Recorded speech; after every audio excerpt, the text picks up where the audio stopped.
Welcome, guys, to the fifth Whispers of the Old Gods review by Amaz. That's me. How good are the new cards? And April 12th was my birthday, so that was awesome. So let's go ahead and review the Amaz scoring scale again. There you go, 0 out of 10. We're gonna rate one for Arena. We're gonna rate one for Constructed, and Constructed is only Standard. We're not talking about Wild, because Wild is pretty much Arena. So yeah, we have 13 new cards to talk about. And we'll see which ones are the Craigasms and which ones are the Failfishes. So let's do ahead and go the first one. We have the Druid card. And of course, Blizzard being super creative, we have Wisps of the Old Gods. I haven't seen this card before. Let's see what it does. 7 mana. Choose one, summon 7 1/1 Wisps. So the whole board. Or give your minions +2/+2, which is very, very similar to what we saw before. Everything is awesome. Everything is awesome is already not really used in Constructed, right? It's like a very conditional Stormwind Champion that you can't play by itself, right? Stormwind Champion is not even seen play. So, very, very awkward. And the fact that the versatility of this card comes in the fact that you could play on the board to summon 7 1/1 Wisps doesn't really make this card suddenly good. Does that make sense? Because, like, 7 1/1 Wisps is... Why would you want to play that? Why would you want to do that instead of, like, you know, your Ancient of Lores or your other 7 drops, you know? So I'd say this is pretty bad in Constructed. I would probably not play this. I would give this a 1 out of 10 because, well, I guess in some classes, like against some classes that don't have AoE for some weird reason, you could Savage Roar after this, but God, this is bad. You are not going to play this. Even in like a Beast Druid, right? You would not play this. Just no, right? It's a win more card as well. It's a lose more card. It's a win more card. It's a lose more card. So that both of those situations are pretty bad. In Arena, it's actually not bad. In Arena, you would pick Everything is Awesome quite often because it is a win condition. And in Arena, you do want win conditions. Minions tend to stick more on the board because sometimes people want to go face. You know, this is just fine in Arena. And the fact that 7 1/1 Wisp actually comes up more often than not makes me want to pick this quite a bit. So yeah, I would not mind this in Arena. I would actually pick this pretty highly. So yeah, not a bad card. It's epic, so you're not gonna see it too much. Anyways, onwards to the next card. We have the Priest card. Embrace the Shadow. I mean, look at the art. The art looks really, really nice. And then you look at the card text, and damn, that kind of sucks. So you basically have the Alkanite power for that turn only without getting the minion, which is kind of weird, right? Because if you look at Alkanite Soul Priest, it's a 4 mana 3/5. So you would say that that effect, the effect text that Alkanite has, is kind of worth like 1 mana or even half a mana or something like that. Because Spider Tank is 3 mana 3/4, right? So if Alkanite is a 4 mana 3/5, you're getting 1 extra health, and you're getting the extra effect for the cost of 1 mana. But this is 2 mana, and this is a card that doesn't produce a minion. So in that case, I think this is just horrendous. Like, why would you ever want to play this?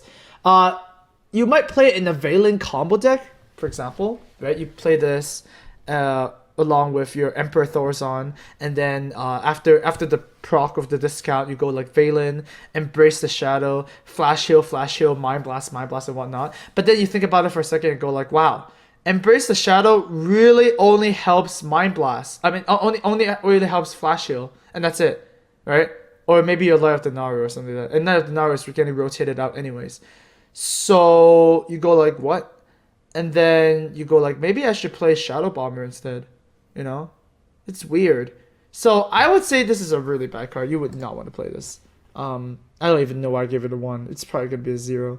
Just like, this effect is just not worth the card slot. Right? Sure, you can do some funky stuff with play this at turn 2 and this Circle of Healing, but do you really need to Alkanite Circle something at turn 2? No.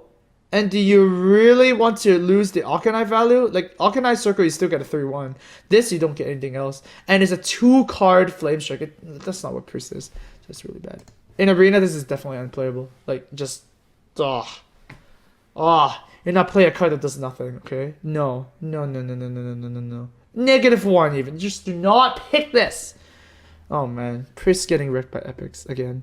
all the epics in priest kind of suck, right? Shadow Bomber, Shadow Bomber, Confuse, Embrace the Shadow. Oh, just no, no. At least it's thematic, right? All the priest epics are just trashed here. Thistletea is gonna be the new rogue card. It is a 6 mana card. Draw a card, and then you duplicate it. Basically, this mage duplicated, so you get 3 total copies of that one card. Very interesting is that when you play this, your opponent knows what those copies are when you play any of those copies because they can track their hand. And another interesting part is that you only draw 1 card from your deck, so it's a little bit better against like very long games, such as Warriors, for example, where you fatigue a little bit less. Now the downsides, right? The downsides is you get 3 of the same card, right? That's actually pretty awkward. If you get 3 backstabs, you're gonna feel really stupid. If you get 3 sprints, you're gonna also feel really stupid. You have to actually draw a valuable card. So something like, well, not Dr. Boom because it's getting rotated out, right? So if you draw something like, I don't know, like a Tomb Pillager, you'll be fine. If you draw like a, you can't even draw a Belcher, right? Just draw like a value minion, you'll be fine. But if you draw like something that's really, really big, like the sprint, for example, you're not going to cast 3 sprints in the game. You're going to feel pretty dumb. Eviscerate is also fine, I guess. But the fact that when you compare this to sprint, right? Sprint is so much better because you actually get to cycle through your cards and you know those are good cards. Thistletea doesn't really accomplish that. Sure, you still draw a card from your deck technically, but you're not getting the variety you want. And rogues do want the variety. They want to like weave in combos. They want to put minions and remove stuff. And if you swing too high against like one certain point, it's like not that good, right? Too many minions and you're kind of pinning a bad mid-range deck, and too many spells, then well, you're just gonna keep on trading 1 for 1. You really need the right balance. So I would say this is not really too good. It's like if you just evaluate the card as a whole as just a card advantage, is a bad nourish, I guess. So even then, that's not really good. So like every single angle you look at this card, you feel like it's pretty bad. So then the last argument you could put would be what would be Mill Rogue, right? Mill Rogue, that's it. And Mill Rogue doesn't even want this. I don't think so. Gang Up is just so much more consistent, and yeah, you're still drawing a card for Mill Rogue. I just don't like it. Not really that much. In Arena, oh whoops, that's the wrong button. In Arena, it's fine. I mean, it's just a draw 3, and you would play draw 3s in Arena. It's actually pretty decent. Arcane Intellect is a very high pick, so this is fine. You're paying a little bit more, so the rating reflects that. It's not as efficient as like your Nourish and whatnot. So not too bad, but not too good either. You'll be okay with this card. Next we have Call the Wild. Oh man, Smork. Smork is finally getting a different kind of card, and it's actually very, very powerful. For 8 mana, you get a Huffer first, and then you get a Leok, and then you get a Misha if you still have board space, and you do get those in that order. And it costs 8 mana in 1 card, and that is really, really good. Why is that? Because, well, first of all, you're paying 3 mana for an Atom Companion usually. This is not 9 mana when you add them up. And usually when you add stuff up, they cost more mana, right? They just do. And this doesn't, which is insane. Yeah, this is just really good for mid-range. Now the question is, do you want to play mid-range Hunter, right? This is obviously an insane card. But the price to pay for playing this card is to play mid-range Hunter. We know that Mad Scientist is getting removed from the card set rotation. So mid-range Hunter needs a little bit more help. You're just not gonna do it with just like King's Elect or something like that, right?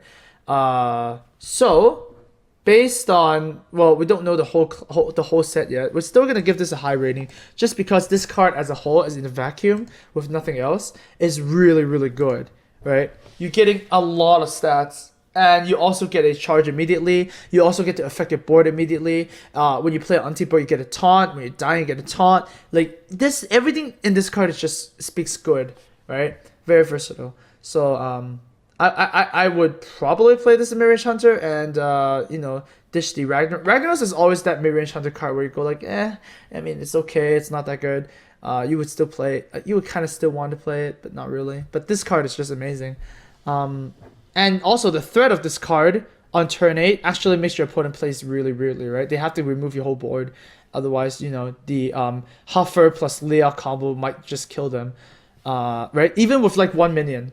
With 1 minion, you play this, you're getting 6 damage to the face. Huffer deals 5, Leok buffs the other minion by 1 attack. So this is already deal 6 to the face, which is very relevant. In Arena, this is just hands down, you auto pick this. You get too many stats with it. Just too much value. You also get the instantaneous effect with charge. It's just too good. 8 mana, deal 5 damage to summon a Leok and Huffer. Seems perfectly fine to me. So yeah, you auto pick this. You just pick this. This is so good. Too good. Alright, onwards to we have Echo of Garrosh. Echo of Garrosh. What is this? It is 3 mana draw card. It's 3 mana draw cards. But it only works on your damaged minions. Only works on your damaged minions. So, well, I don't know. Because Echo of Medivh is already not seen in regular mages, not even in mid-range mages. It's very janky. And, yeah, for them to be damaged on top of it, it's really, really hard to accomplish that. The only legit way to actually accomplish this would be like Patron Warrior, right? After you do some whirlwinds or something like that. But like, you don't want more patrons in a patron deck. This is only good, I think, in one matchup. It is the Warrior versus Warrior matchup where you actually want to draw cards, but draw cards outside of your deck, right? So it is not bad in that matchup. But that's about it. Otherwise, you don't really mind drawing your own cards, and you kind of want to, right? So based on that one matchup thing, we're gonna give this a 1 out of 10. It's just not good enough. At least already accomplishes that fact where you're trying to get a win condition outside the fact of your own deck. You want to rely on like outside sources or just, you know, modify control matchups really, really wildly while not screwing yourself over. This is very, very hard to pull off. Very conditional. In Arena, it's also very conditional. It's a little bit better because it's still a draw card effect. It's like a Arcane Intellect, right? If you manage to draw 2 cards, it's fine. If you manage to draw 1 card off of a big creature, it's okay. It's kind of like a convert, actually. But like even then, it's just kind of bad. So very, very conditional. Everything conditional combined together, it's just really bad. So I'd say this is a 2 out of 10. Alright, onwards to the Warlock cards. And oh man, Warlock cards is gonna get we reviewed 3 new cards for Warlock. So this is like Warlock's happy day. If you're a Warlock player, then you'll be pretty happy. But first, we got Duh. By the way, this card's name is Doug because he says Doug when he comes through. I actually don't know what the sound of this is, but man, they better make this card sound really, really cool. They should just bring me in, and I would voice Doug immediately. Okay. If anybody's name is Doug, then I'm not insulting you. This is really good. You're a good card. You're actually not bad. Well, bad in the sense that you're in Warlock because there's how many other 1-drops? There's Voidwalker and Flame Imp. Those are already premium 1-drops, right? That you don't really want to play. So in a sense, this card actually nerfs Dark Peddler because you're gonna see this card more often now than your Mortal Coils, than your Soulfires. So even if you're not gonna play this in your deck, your Dark Peddler is gonna get nerfed. Now, where would you want to play this deck in? Zoo is not that good with this one because it's a 1-attack creature. It's so slow, and the fact that it's just a 1/1, a Death Rattle, kind of makes me feel like this is the Argent Squire. And yeah, like why is this better than Argent Squire? I can't really tell. Well, fine, you can. It's more durable against board wipes, right? For example, if they wipe your board, you still get a 1/1 afterwards. But the body itself is not like commanding enough, like Argent Squire, right, to actually scare people, I guess, right? You could actually play this in a Hobgoblin deck though, right? So that's pretty relevant. Hobgoblin but then Hobgoblin is GVG, right? So that's kind of awkward. You can only play this in Wild. But you can, I guess, if Hobgoblin is not a card you can play in Constructed, then maybe the Reliquary Seeker, right? Because the creepers and the eggs are gone, Reliquary Seeker is gonna be super hard to pull off. Even Implosion is gonna go away. So very, very hard to pull off. So based on all those assessments, we're gonna give this a 3 out of 10. It's basically another Ardent Squire that might help Reliquary Seeker a little bit. That might help your Death Rattle deck a little bit, but no, just not really. In Arena, it's fine. It's Ardent Squire. You will pick Ardent Squire sometimes, right? It's like your tier 2 one drops. Tier 1 one drops being like your Abusive Sergeants, your Infiltrators, your Clockwork Gnomes, you know, those are tier 1. This is a tier 2 card. So, you know, you're okay with it sometimes. Alright. Next Warlock card, we have Spreading Madness. You see that it's a 3 mana spell that deals 9 damage split randomly across all characters. We will call this Maddest Bomber. Is it Madness? Maddest Bomber, right? Mad Bomber dealing 3 damage, Mad Bomber dealing 6 damage. This deals 9 damage without the body, of course. So why would this be good? Well, obviously you just want to remove your opponent's minions. So if you're playing against like Zoo or something, then this is not bad. If you're playing with Molten Giants, you can sometimes ping yourself, and that's not bad. But otherwise, this is very, very janky. It's still really weird. Not like card that you immediately go like, wow, I am gonna play this in this deck immediately and this is gonna be awesome. You have to like be cutesy with this. You just have to be very cutesy with this, right?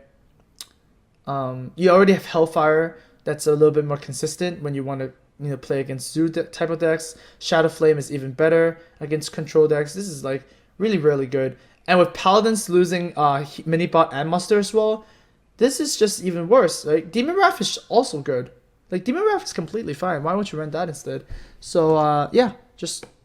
We already have better cards for this type of effect. So, 2 out of 10. In Arena, tad bit better, I guess, because you always want to prioritize Arena. Prioritize AoE in Arena, I mean. But the fact that you actually can't really play this, when even you have 1 minion, makes me kind of wonder if this is what you want to pick on the rare slot. There's so many better rares. And of course, you still have your implosions and whatnot in Arena. So this actually might be unplayable sometimes in your hand. And when it's played, sometimes you just can't kill that 6/6. Sometimes you can't kill that 4/5. Yeah, it's very hard to kill Yeti with this card too, right? So not that good. All right, and the final Warlock card is actually a legendary. Cho'gall, 7 mana, 7/7. It's a Doctor. Oh, it's a War Golem, I guess. It's a War Golem with Battle Cry. The next spell you cast this turn costs health instead of mana. So basically, you're casting Cho'gall and effectively getting a free spell, which is its Battle Cry. So Cho'gall might be a Battle Cry Siphon Soul. Cho'gall might be a Battle Cry Shadow Flame. Cho'gall might even be a Battle Cry Twisting Nether. But if you're doing it on Twisting Nether, or you're doing it on Doom, for example, you're actually Pyroblasting yourself-ish. And that is not really too decent. I mean, you could do something really crazy, like Cho'gall, and then Twisting Nether, and then Molten Sun Fury, for example. Like, something stupid like that could happen. But you're usually going to cast this on something that's a little bit more stable, right? So something like Cho'gall into Soulfire, for example, could be fine at turn 7. Cho'gall into Hellfire, that seems fine. Cho'gall into Siphon Soul seems to be the most... the one that pops up the most. You could actually do it on Bane of Doom as well. That seems okay. But like that's the extent of all the possibilities, right? Like this text is really strong on some things, right? If it's not Warlock, if you have like I don't know, maybe even like some deck that needs card draw, right? Or even like Priest, obviously it doesn't say in a Priest. Cho'gall into Entomb, or Cho'gall into Mind Control, something like that, that would be insane. But because it's Warlock and you have limited spells that you really want to cast like this, we're just going to give this a 6 out of 10. The effect is strong, but it's probably the weakest in the Warlock class, right? And sometimes the backfire is kind of real with Twisting Nether and stuff like that. So, not too insane. If you Cho'gall into Siphon Soul, you're kind of getting a 1 mana 7/7, and a 1 mana 7/7 isn't insane at turn 7, right? We already see that in Sea Giant, and people already have answers to Sea Giant by turn 7. If you play in turn 1, obviously it's insane, but it's not a turn 1 play. It's a turn 7 play that's like the 1 mana 7/7 at best. So not too insane. In Arena, it's a little bit better because you would pick a 7/7 anyways, and if you actually get to ramboozle people out of their board with the battle cry, it's insane, right? Battle cry, you can dark bomb something, you can battle cry implosion something, and you just pretty much win the game by then. So very, very good in Arena. I would definitely pick this in Arena with no hesitation. And this, of course, does not work with Bran. Alright, next up we have the neutral cards. Alright, the first neutral card we have is Twilight Summoner, an epic card. 4 mana, 1/1, Death Rattle, you summon a 5/5 Faceless Destroyer. It has to be Destroyer, man. In Constructed, this is so weird. Because when you compare this to Nerubian Egg, you kind of know that, wow, they really messed up with Nerubian Egg, didn't they? Nerubian Egg is so much better than this. Like, so much overstated that you go like, damn, Nax was a really powerful set. And with Nax gone, does Death Rattle creature sets want to play this, for example? And the answer to that is probably no. It's a 1/1. It's so slow, and like usually you want to play this card and you kind of want to suicide it to get a 5/5. So you play a 4 mana 5/5. That's kind of okay, but you have to suicide it, so it comes one turn after. So at the same, you're kind of playing a 5 mana 5/5, I guess. And you're also like not threatening the board as well. You're giving your opponent so much options that this is just not good enough. They can just ignore it, right? And they're usually gonna ignore it most of the times. And how do we abuse this? Well, we could abuse this in Zoo maybe for a more sticky board. We can abuse this in Raptor Rogue, for example. But yeah, other than that, that's the extent to it, and you're gonna feel really stupid when you play a 4 mana 1/1. So we're not gonna blaze this really high, 3 out of 10. It like getting Cabal Whips feels stupid. It just like there's a lot of cards that would make you feel very stupid when you play this.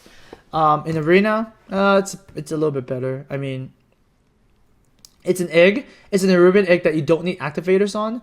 So sure, you would pay 2 more mana for that. And sometimes you do want the 1/1 because you know you have your Dark Iron Dwarves, you have your Shouts and Clerics. So the fact that it's a 1/1 body is actually not too irrelevant in Arena. But once again, it's a little bit slow as well for me to like. You just pick your Yetis instead, like a 4/5 instead. Like if you just evaluate this card as like add the stats and mana, add their attacks and health. This is actually a 4 mana 6/6. So in that case, it's pretty strong. So if you can actually abuse the first portion of this body, then the second body is gonna reward you even more, right? So in Arena is a little bit better. All right, we have. Oh my God, that is the definition of what face. Look at, you do not want to go anywhere close to this. That's just, look at that tongue. God damn it. 9 mana 9/9, Blood of the Ancient One. If you control 2 of these at the end of your turn, you merge them into the Ancient One. And what is the Ancient One? It is, oh my God, that is a Craigasm. By the way, do you see this little black dot here? That's Deathwing. So as you can see, this guy is huge. Oh my God, he's huge. So yeah, there you go. This card is gonna be so cheesy, right? I mean, it's not playable constructed. Let me just you're not paying 9 mana to do nothing, right? It's just 2 more health than Kraken, and Kraken does something. And it's not even seeing play in constructed, so you're not playing this in constructed. It's just not happening. When you have a 9/9, if you have a 9 mana 9/9 that survives at the end of the first time you play it, you probably already win. So yeah, you probably already win. You get what I mean? You don't need a 30/30. The 30/30 is insane though. You get what I mean? The 30/30 is nuts. It's not leaving the board. Alright? People always say like, oh, he's gonna get assassinated or whatnot. No, 30/30s are not leaving the board because they usually have to use their removal early on. Right? And yeah, this is not leaving the board. It's pretty nuts. It's pretty nuts. We still don't know about BGH, whether it's gonna get nerfed or not. So we can't tell. In Arena, it's fine. This card is fine because it's a 9 mana 9/9. Like, you will pick it. You will obviously pick Kraken over this because Kraken is like possibly like a 9 or 10 out of 10 in Arena. But you still play this, right? You still play 8 mana 8/8s, fossilized Devil Sword in Arena, and this is a fine pick. Like you need a win condition, you pick this. And of course, this card is the fun factor is 9 out of 9. Right? I'm pretty sure everybody would try and do this and be on a Trollden video or something, right? You want to play this, you want to conceal them and whatnot. Yeah, that's just a thing.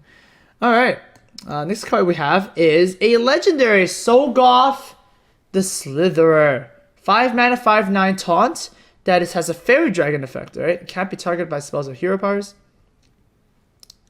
And he has a big beard. So, you have to think about this and you go like, wow, you're actually paying a lot of stats for this card text, right? You're paying about a good battle cry, right? You compare this to Mal'Ganis, you have your Alexstrasza's, you have your Nefarians, and you go like, wow, this is kind of underwhelming. Sure, like the taunt, the what's it called? The hexproof taunt is kind of interesting. But what decks are you beating with this card?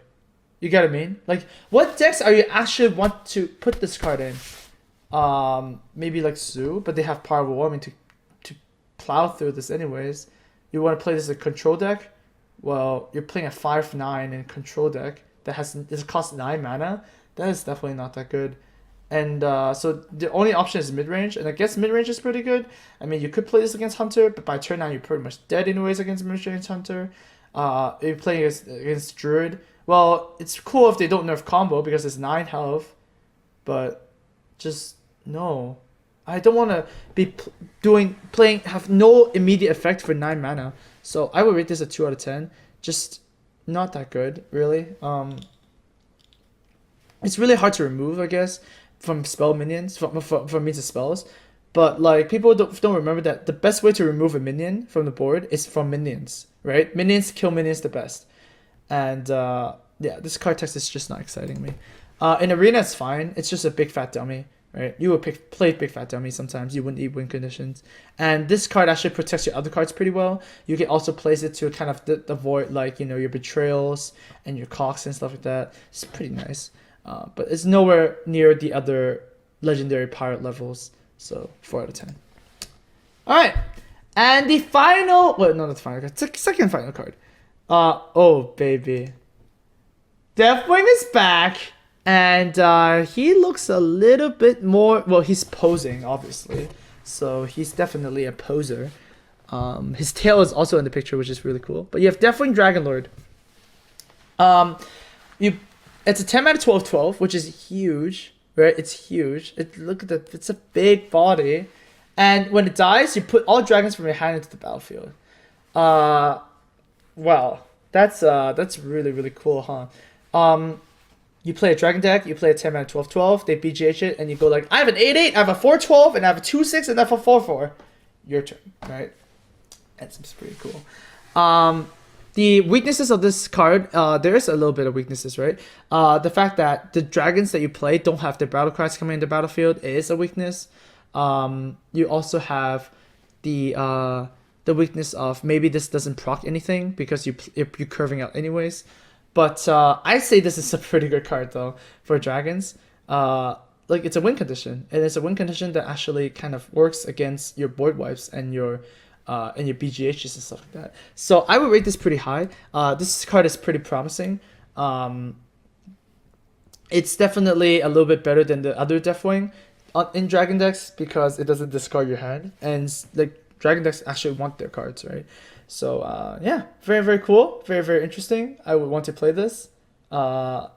Like who doesn't want to play a badass dragon with an insane effect? In Arena, wow. In Arena is so good, right? You only need to practice once, but it's for the fact that this being a 10 mana 12/12 is just insane. You would play a 10 mana 12/12 in Arena, definitely with no text. This has a text, and if it actually even works on one creature, then it's like it's just auto pick, right? So very, very good. All right, and now we have the final card.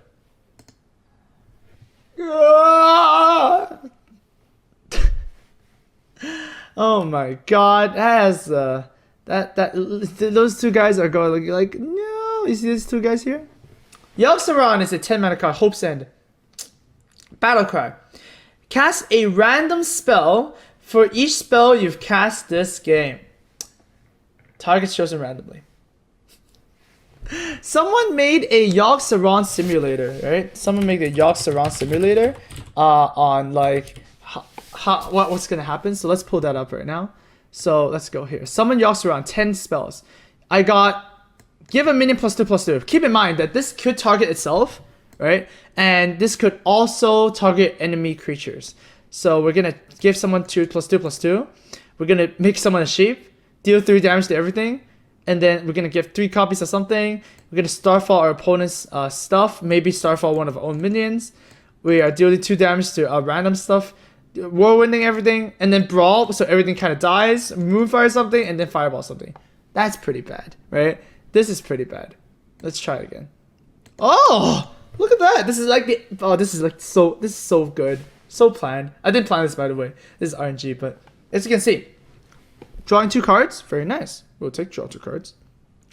This shape thing, whatever. Holy Nova is always gonna be good, right? Always deal 2 damage and restore 2 health to all minions. You get a secret. You get to take a minion. Your hero part becomes deal 2 damage. Okay, someone gets pinged for 4. This does nothing. Hand of Protection. Oh, someone gets Divine Shield, and this one of your creatures dies horribly at the end of turn. But what I'm trying to say is that this thing, right? There are a lot of effects that draw cards. So when you summon Yogg-saron, you're pretty much gonna get some cards no matter what, right? Like, you're gonna get some cards. Mind Vision is getting you cards. Raven Idol's getting you cards. You're getting a lot of secrets sometimes, which is really cool. So all in all, it's fine, right? It's another win condition for spells that cast a lot of cards. And what's a class that costs a lot of spells? Well, Rogue, right? Miracle Rogue in a sense. You got your coins. You got your you got the new legendary that puts spare parts into your hand. You got your what's it called? Tomb Pillagers, because coin is a spell as well. So yeah, it's just another win condition. Might be a little bit more fun than practical. So let's give this a 5 out of 10. But the fact that you can always draw cards of this makes it pretty nice. And there are a lot of one-sided effects, right? So like Consecration, Holy Nova, stuff like that. It's fine. In Arena, it's actually better than expected. Obviously, it depends on the number of spells. If you have no spells, then this is obviously unplayable. But once again, the fact that you can actually draw cards from this card makes me kind of want to think of this as lay on hands, right? You're just naturally gonna play this, and you might just steamroll the board. And if you're in a winning situation, you don't even need to play this. If you're in a losing situation, you might just kill all your opponent's guys and just reset the board or something like that. So this is actually really good. If you think about that, you do need to draft more spells for this to make sense. It's kind of like the N'Zoth for the Death Rattle creatures. If you have no Death Rattle creatures, N'Zoth is kind of bad. But yep, same thing.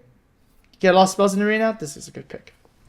So there you go, guys. That will be the 5th review.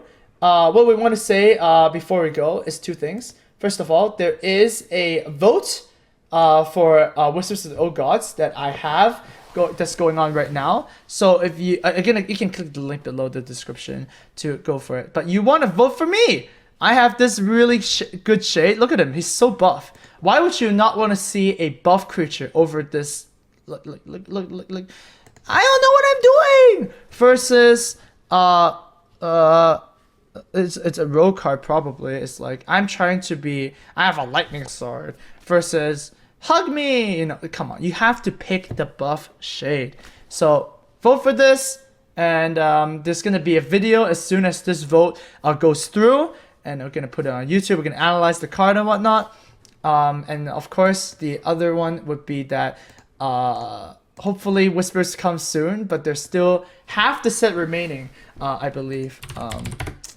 Let me just double check here really quickly. We have 61 cards revealed out of 134. So we actually still have halfway to go. And when all the cards are revealed, we're gonna do one more final set review with some of our friends.